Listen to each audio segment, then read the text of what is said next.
If you enjoy classic children tales with clear magical, alchemical, and even theosophical existential undertones, then this work is definitely for you. Stay tuned.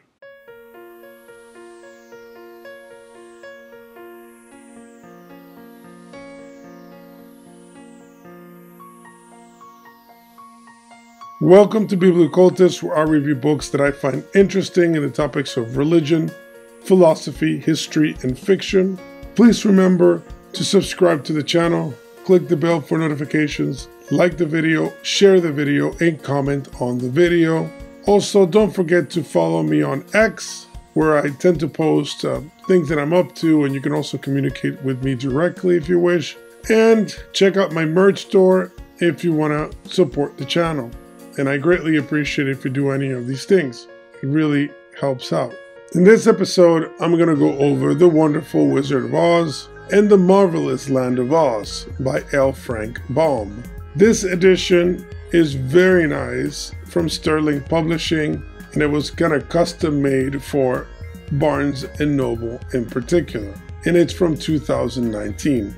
Now, most people are familiar with The Wizard of Oz through the films that many of us grew up with, and there are many other versions as well, the older versions, newer version of the films. But the original stories, the original books are, as always, much better and therefore a crucial read. And everyone should have at least one edition of these stories. It could be any edition you can find that fits your library, but this would be definitely something that should be there. Now, although this is a classic work that almost everyone will know the basics of the story, I still don't want to spoil it if you haven't read it, but I'll give you my impressions of the work and some elements that are, to me, crucial to understand. First of all, Alice in Wonderland is the basis, the prototype of the young child who enters into an initiatory journey through a portal. And this story is identical in its basic premise. So it's very cool to see a work can have such an impact like Alice in Wonderland in the rest of history.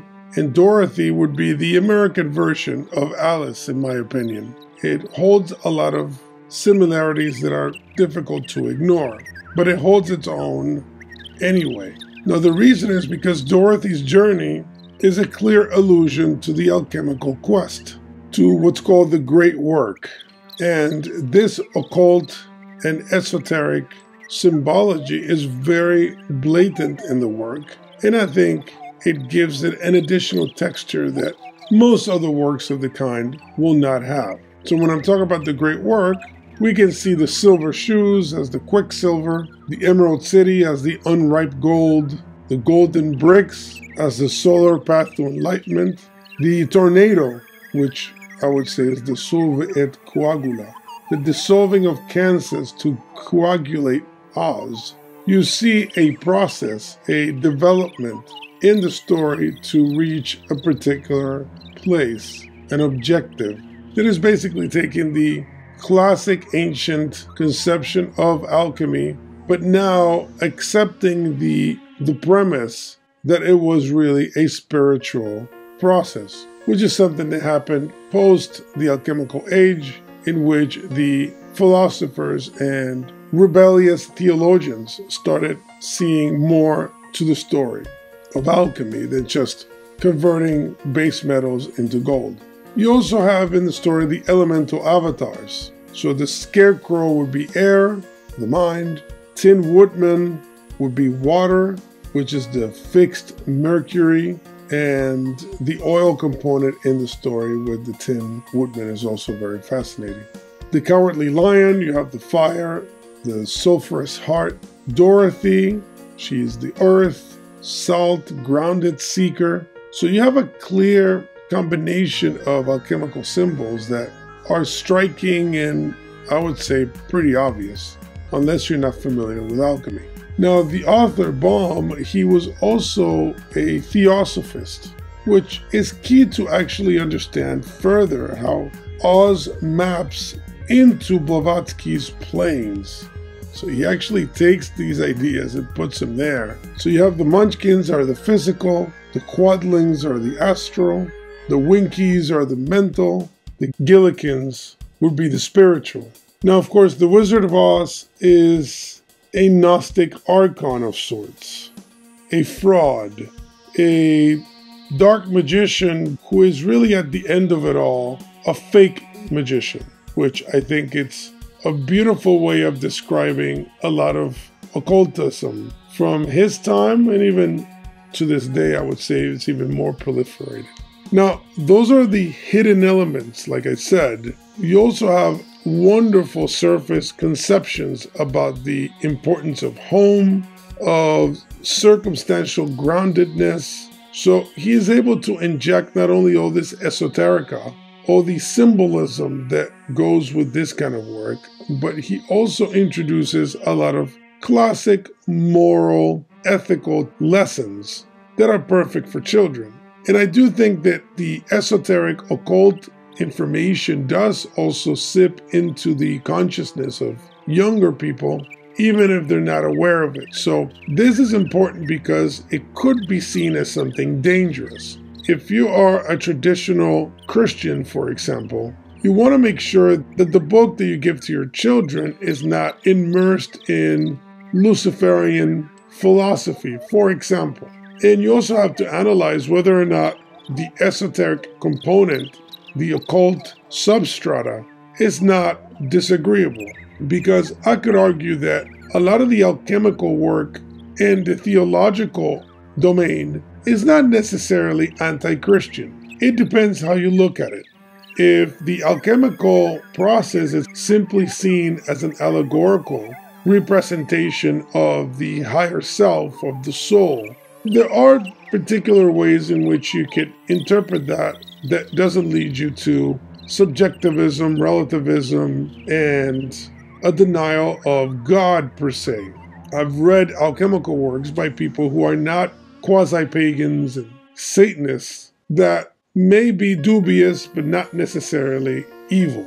You can see a lot of church fathers, for example, those who are interested in that, using a lot of Greek philosophy and contextual theological concepts and using them in favor of Christianity, or at least allowing themselves to reinterpret a lot of these notions so that they fit the Christian narrative. So this could be done with a lot of Martinist and Rosicrucian ideas if they're stripped of their content that is not proper. And ironically, this is what they did.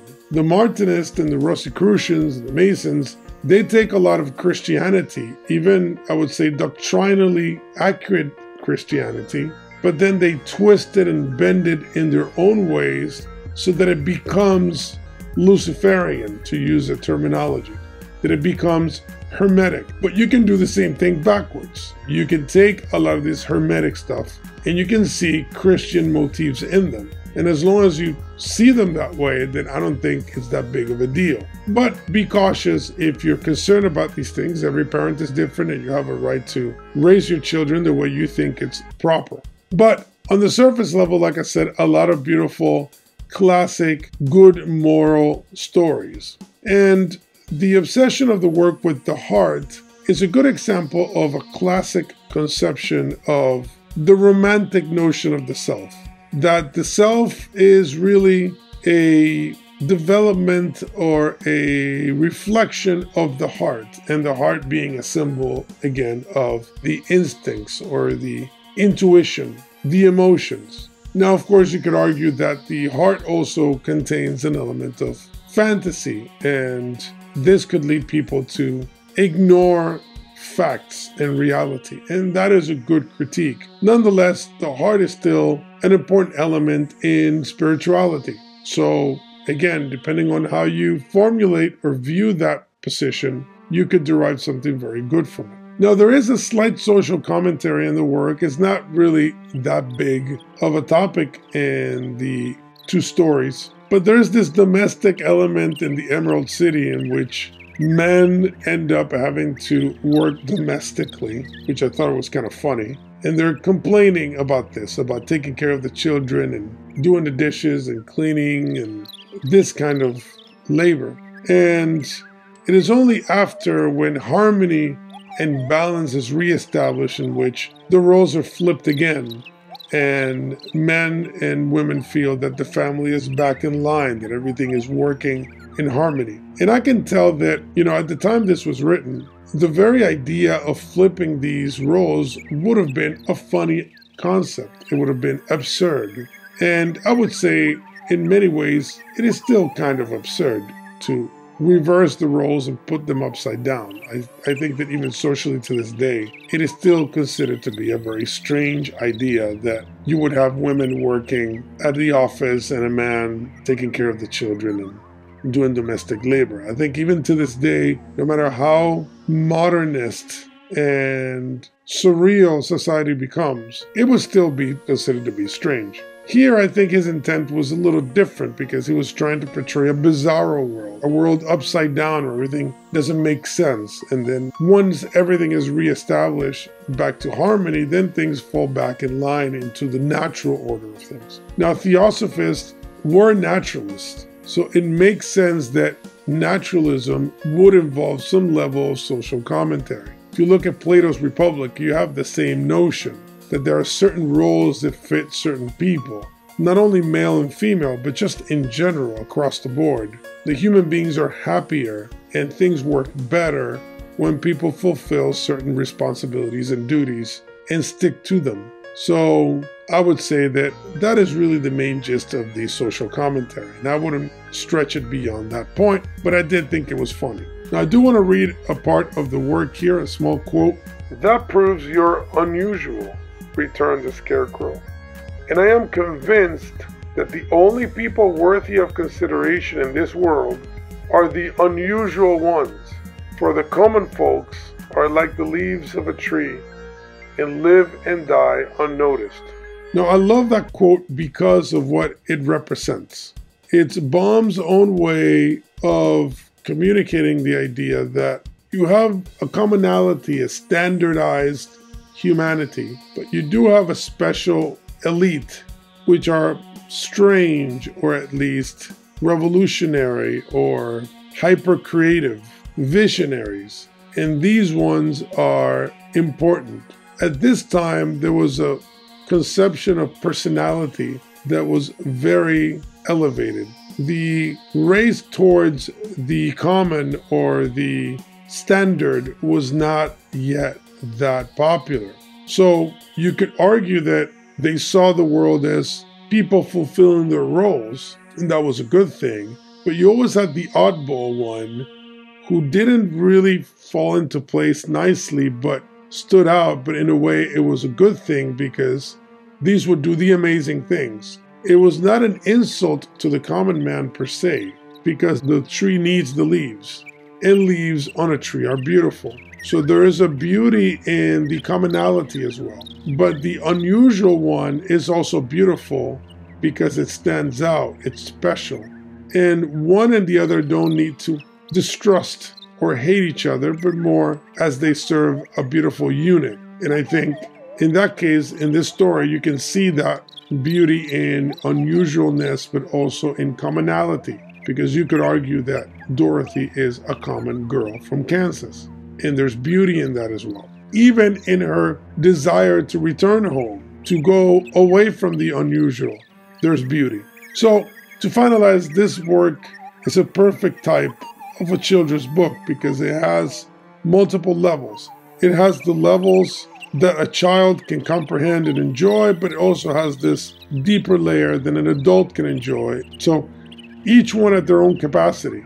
And I would say, unfortunately, in the modern world, a lot of people will probably read the book and keep it at the child's level because of the very crass and underdeveloped education that most people receive these days. An education kind of meant for generating aggressive consumers, but not really thinking people. So that a lot of these books will go over most people's heads, unfortunately. But the whole point of this channel is to engage you in the books and encourage you to read them. And hopefully I've achieved this with this book.